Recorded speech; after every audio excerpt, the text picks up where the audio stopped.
and welcome back to my channel. Every week, I try to show something different with these process videos. I've covered on lots of different techniques, styles, and even making huge wigs. But I haven't shown you how I rescue and restyle a wig that has been used before. So, in today's video, I'll be showing you how I gave this kazuha wig a brand new life. Let's start, shall we? So for this wig, the client has washed it before sending it over so there isn't any hairspray residues left.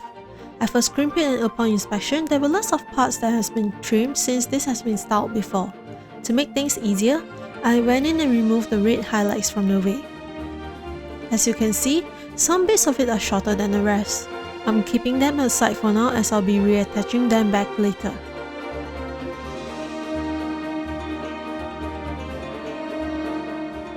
Next, I'm trimming the hair around the nape. Some of this hair will be used to make the detachable ahoge, but for the rest of it, I'm using the hair to build the nape area. If you want to learn more about this, you can check out my Kafka tutorial since I'm using the same technique here. It's a 17-page tutorial with a 35 minutes video guide, and you can find it on my website. Now that the nape is done, carefully brush the hair to the side and secure it with a zip tie. As you can see, I've sectioned the top half off as those pieces have been trimmed, so later on I added some personal touch to create some layering.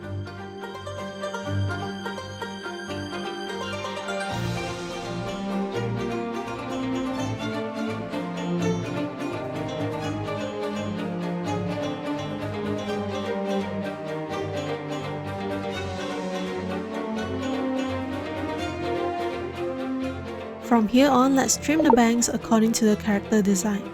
Starting off with the middle, carefully section out the hair and clip away the rest. Start trimming and shaping the right side piece below, then the left one that's layered above it.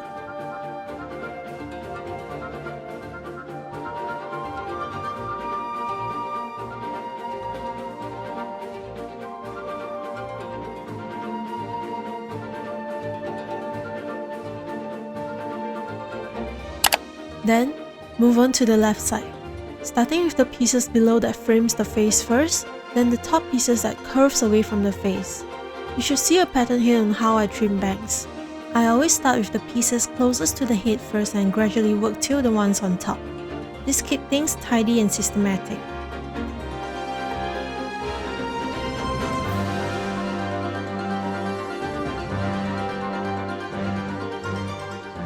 The same thing goes for the bangs on the right side. Kazuha's bangs are pretty straightforward and pretty much the same on both sides.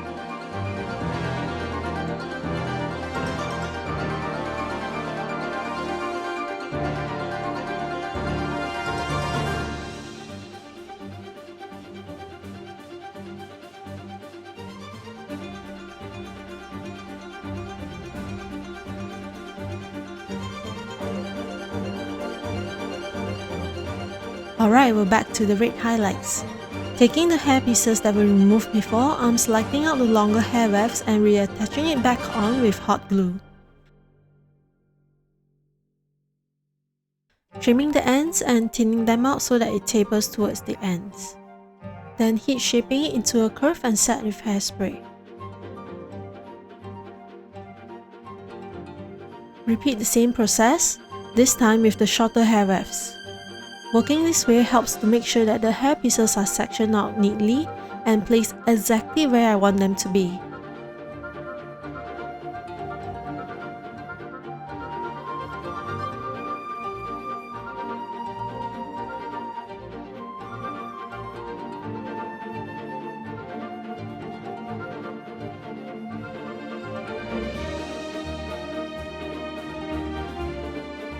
With the lighter hair color above, trim it so that it covers over the highlight hair wefts and set it with hairspray.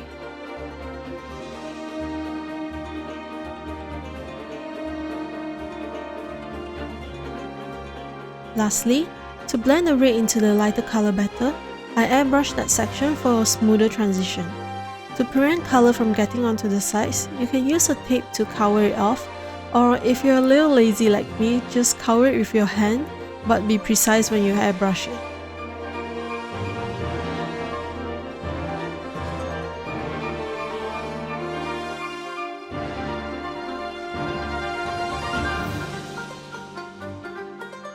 Here's the final look of the wig. I didn't manage to film how I made the ahoge, but it's attached with magnets.